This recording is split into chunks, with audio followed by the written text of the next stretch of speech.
ভয়ভীতি দেখাচ্ছে, শক্তির মাসুল হিসাবে শক্তি দেখাচ্ছে।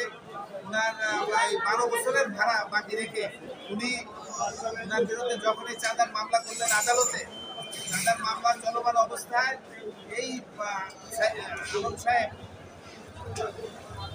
নুরুল আলম সাহেব পরবর্তীতে তার বিরুদ্ধে এই মামলার পরে মিথ্যা মামলা দায়ের। এখন উনি মতিউর আলম নীরবকে দিয়ে মামলা করিয়েছেন। এখন এই বাদী নিরাপত্তাহীনতা বলতেছে ওনারা শক্তিশালী, ওনারা মাসুল ভাইয়ের হুন্ডা পান্ডা দিয়ে এই বাদীকে ভয়ভীতি দেখাচ্ছে, ওনার মামলা প্রত্যাহার করার জন্য ওনাকে হুমকি দিচ্ছে।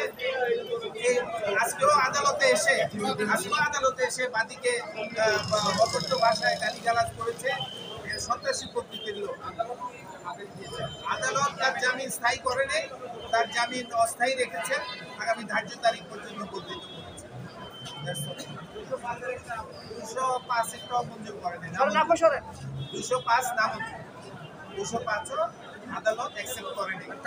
আদালত ন্যায় বিচারই করেছেন, তার জামিনটা স্থায়ী করার জন্য দরখাস্ত দিয়েছিলেন। আদালত আমাদের বক্তব্য শুনার পরে আসামির জামিন স্থায়ী না করে আগামী ধার্য তারিখ পর্যন্ত বর্ধিত করেছে। সেখানে আমরা আমাদের ন্যায় বিচার আজকে ন্যায় বিচার না প্রত্যেকের বিরুদ্ধে লেগেছি।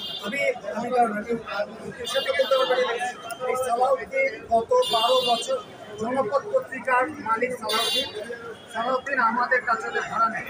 আমি যার কাছে তার কাছে ভাড়া নেন, ভাড়া নিয়ে যাওয়ার পর আমি যখন কিনি আপনার 3/5/2012-তে সালাউদ্দিন আমাকে বলেন যে আমি আপনার সাথে চুক্তি করবো।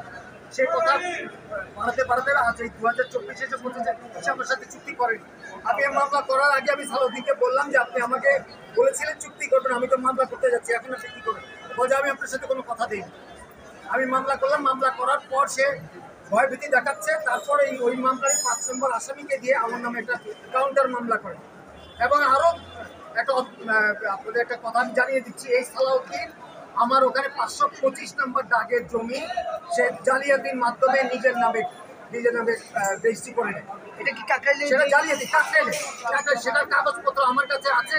আমি এটা নিয়ে ভূমি অপরাধ প্রতিরোধ আইনে আবার অভিযোগ করবো ইনশাআল্লাহ, তার ভিতরে। আচ্ছা, আপনার আজকে না আমি বলি, আজকে আমি কোর্টে যখন